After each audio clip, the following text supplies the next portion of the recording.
Jika seseorang yang tidak mau bekerja, janganlah ia makan.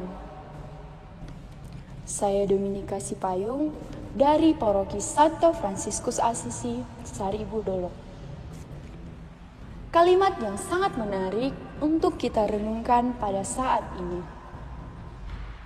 Mengapa Rasul Paulus menekankan kepada orang-orang Tesalonika, barang siapa yang tidak mau bekerja, maka hendaklah ia tidak boleh makan. Karena pada saat itu sudah tersiar kabar bahwa akhir zaman akan tiba. Akhir zaman sudah dekat. Maka orang-orang menggunakan waktunya untuk bersenang-senang, bermalas-malasan, dan tidak mau bekerja. Mereka menganggap bahwa jika akhir zaman sudah dekat, apa gunanya bekerja? Tentu Paulus tidak suka melihat hal tersebut, karena Paulus adalah seorang pekerja. Dan apa yang dikatakan Paulus sangat berguna untuk kita sampai sekarang. Karena tujuan Paulus mengatakan hal tersebut agar kita tidak menjadi beban untuk orang lain, agar kita tidak menjadi parasit untuk orang lain. Bekerja memang sudah menjadi kewajiban sekaligus kebutuhan kita selama hidup di dunia. Hidup hanya sekali, namun bekerja tidak cukup sekali. Bahkan bisa dikatakan, sekalipun Anda mempunyai tujuan hidup, hidup tidak cukup berhenti pada tujuan tersebut. Paulus meminta kita untuk bekerja, bukan berarti kita menghabiskan seluruh hidup kita untuk bekerja. Kita mempergunakan seluruh waktu kita untuk bekerja. Melainkan kita bekerja agar dapat hidup, agar dapat memenuhi kebutuhan-kebutuhan kita. Dan kita tidak bergantung pada orang lain. Dan ingatlah saudara-saudari, bahwa Allah juga bekerja. Tidak hanya Dia melihat kita, Ia bekerja untuk kita. Ia bekerja untuk semua ciptaannya. Jadi, tidak ada alasan untuk kita berdiam diri, bermalas-malasan, atau bahkan tidak mau bekerja. Saudaraku terkasih, khususnya kita di kalangan orang muda, pasti tak jarang lagi mendengar nama Wiz Khalifa. Wiz Khalifa adalah seorang penyanyi terkenal yang mungkin namanya sudah terkenal di seluruh penjuru dunia.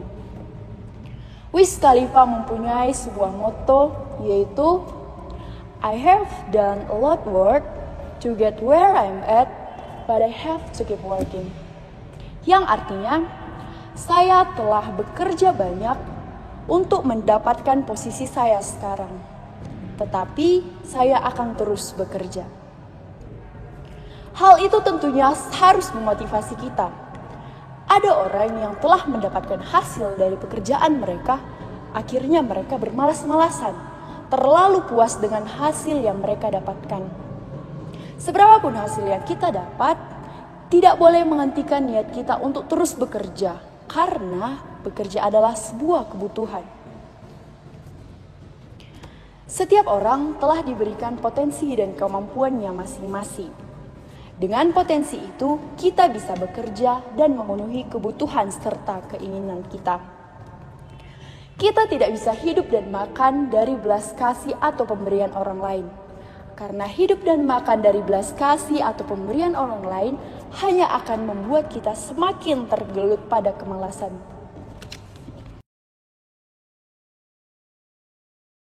Paus Fransiskus pun berkata, jika tidak ada usaha, maka tidak ada harga diri. Tidak ada kemuliaan yang kita dapatkan dari mengadakan tangan ke atas dan berharap Tuhan akan memberi tanpa ada usaha terlebih dahulu. Saudara-saudariku terkasih, di dalam bekerja hendaklah kita berharap pada campur tangan Tuhan. Karena dengan kata lain, kita harus mendoakan apa yang telah kita kerjakan. Karena bekerja tanpa berdoa sama dengan nol. Jadi sekalipun kita gagal, maka kita tidak akan kecewa. Karena kita telah berusaha dengan keras dan menyerahkan pekerjaan kita kepada Tuhan. Ingatlah saudara-saudari bahwa Tuhan telah merancangkan yang terbaik untuk kita. Maka janganlah hendaknya kita khawatir, janganlah hendaknya kita takut, karena segala sesuatunya telah diatur oleh Tuhan. Bekerja merupakan salah satu bentuk kita memuliakan Tuhan.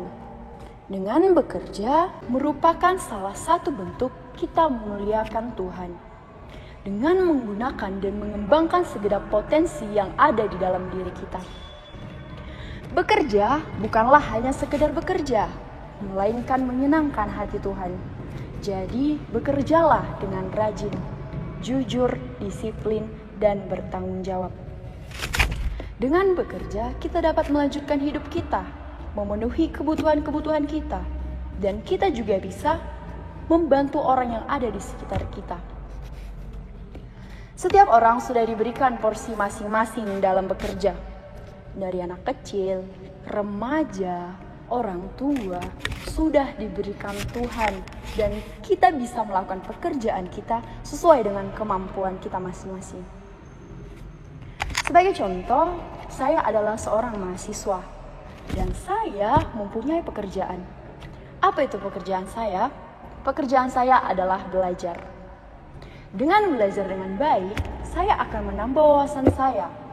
Saya menambah pengetahuan saya bisa mengubah cara pandang saya terhadap dunia. Dengan belajar dengan baik, saya pun bisa memperoleh kelulusan.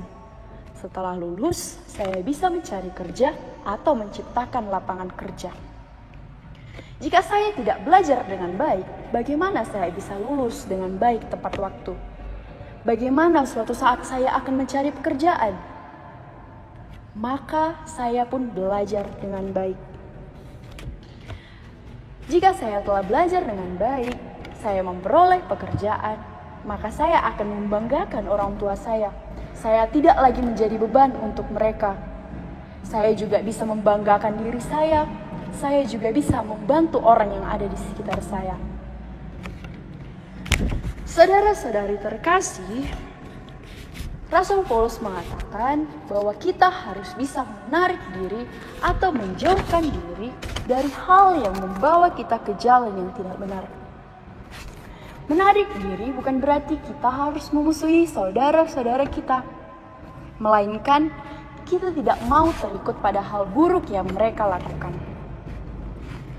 Di sini kita harus bisa menjadi contoh untuk orang lain dengan perbuatan yang baik, bekerja dengan baik, dapat menarik perhatian mereka, dan mereka perlahan-lahan akan ingin menjadi seperti kita.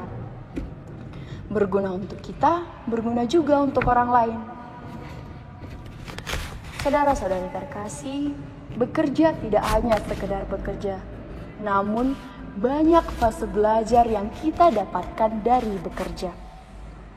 Mungkin kita akan dihadapkan kepada berbagai permasalahan, tapi janganlah hendaknya kita marah, melainkan belajarlah bersabar dan memaafkan.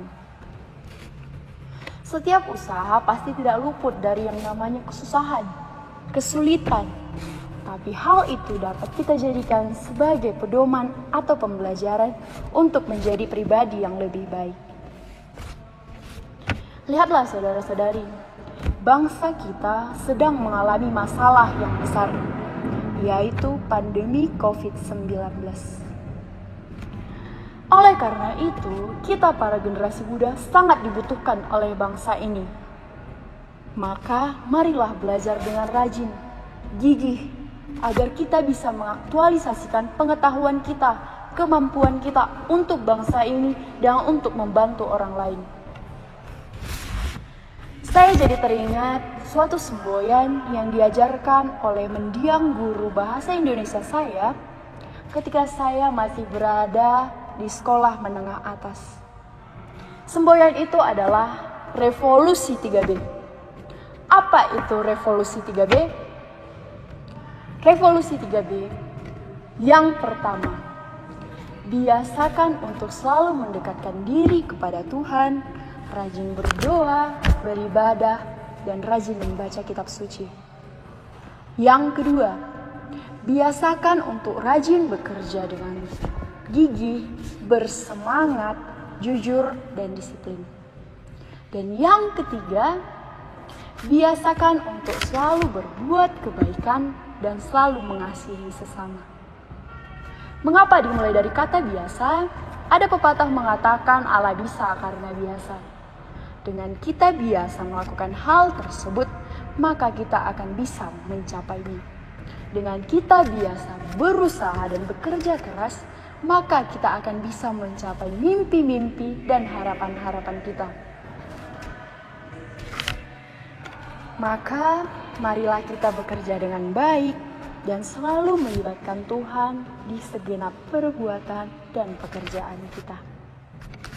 Semoga Tuhan memberkati kita, melindungi kita, dan tentunya memberkati usaha dan pekerjaan kita. Amin.